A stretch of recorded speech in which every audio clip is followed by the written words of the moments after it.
Good afternoon, Himachal is brought to you by Aziz Feed। Divya Himachal TV में आपका स्वागत है। आप देख रहे हैं आज दोपहर हिमाचल। आइए शुरुआत करते हैं दोपहर तक की कुछ चुनिंदा खबरों से। रास्ते के लिए दो गुटों में खूनी संघर्ष, एक की मौत, 3 घायल, 8 आरोपी गिरफ्तार। देहरा में दर्दनाक हादसा, आवारा सांड ने मौत के घाट उतार दिया ग्रामीण। अनलॉक होते ही बेकाबू हुई गाड़ियों की रफ्तार, धर्मशाला में बाइक कार की टक्कर से और भी कई टूटे।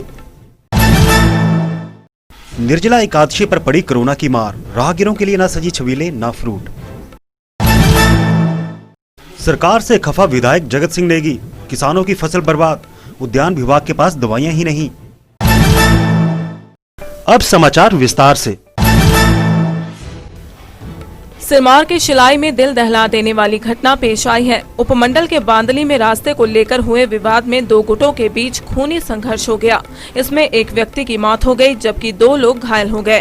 पुलिस ने मामला दर्ज कर छानबीन शुरू कर दी है।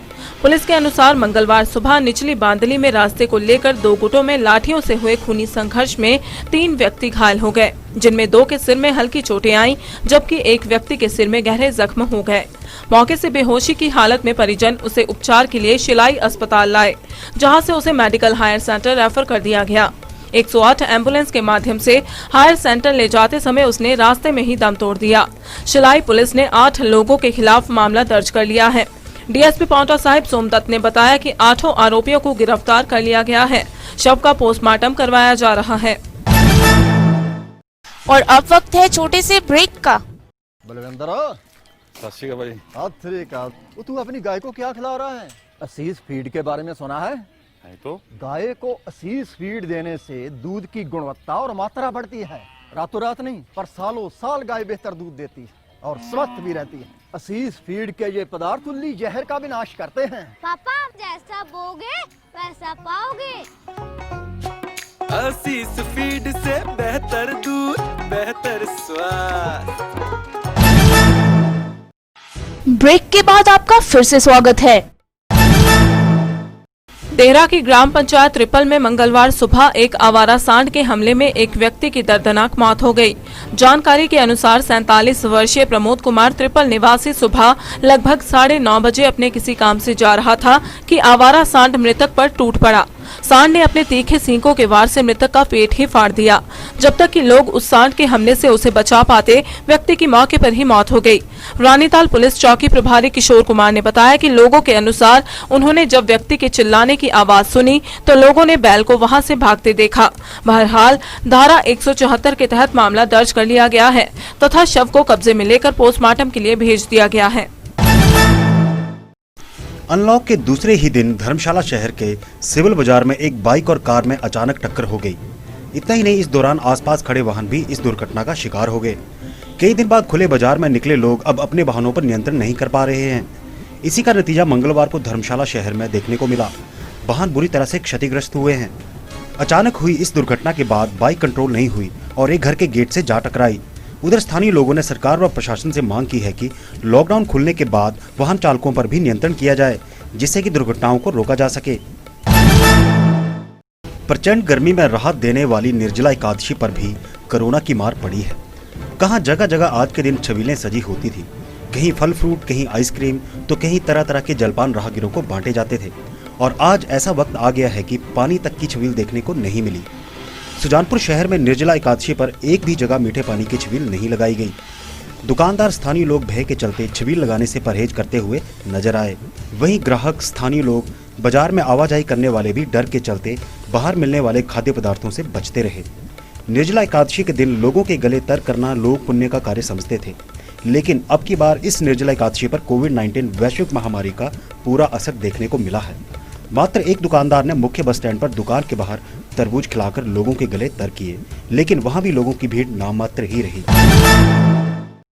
किन्नौर जिले में उद्यान विभाग के पास पर्याप्त मात्रा में कीटनाशक एवं पेस्टिसाइड्स दवाइयां नहीं होने से किन्नौर के विधायक जगत सिंह नेगी ने सरकार व विभाग की कार्यप्रणाली पर असंतोष जताया है।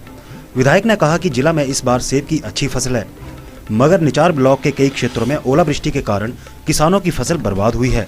वहीं जिला में आजकल सेब की स्प्रे का टाइम हो गया है, मगर उद्यान विभाग के पास इस समय आवश्यकता अनुसार दवाइयां उपलब्ध ही नहीं है, जिससे किसानों को परेशानी हो रही है। विभाग के सेल सेंटर्स में पर्याप्त दवाइयां उपलब्ध होने से बागवानों को ऊंचे दामों पर ओपन मार्केट से दवाइयां खरीदने को विवश होना पड़ रहा है।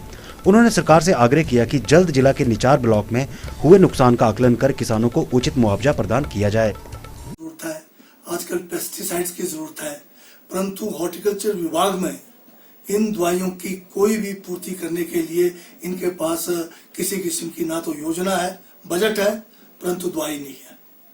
विभाग से जब पता किया तो कहता है डायरेक्टरेट से जो है ये सप्लाई नहीं आई है।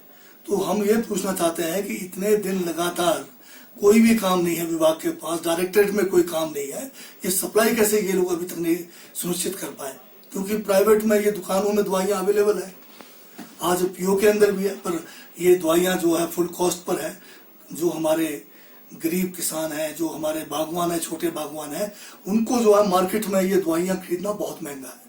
इसलिए मेरा सरकार से निवेदन भी है, आग्रह भी है कि तुरंत जो है हमारा जो बजट है इसका हॉर्टिकल्चर विभाग का, उसको खर्च करें और समय रहते हुए इंसेक्टिसाइड और पेस्टिसाइड पूरे जिले में पर्याप्त मात्रा में उपलब्ध कराएं।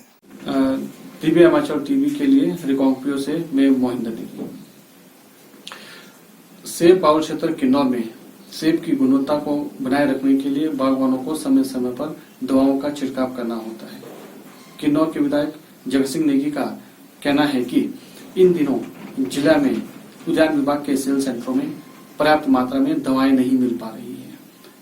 बागवानों को दवाओं के ना मिलने से ओपन मार्केट से ऊंचे दामों पर दवाएं खरीदनी पड़ रही है। उन्होंने सरकार, प्रशासन सहित संबंधित विभाग से मांग की है कि तुरंत जिले के सभी स्थानों पर, सभी सेल सेंटरों में पर्याप्त मात्रा में दवाएं उपलब्ध करवाएं, ताकि बागवानों को सस्ते दामों पर इसका लाभ मिल सके।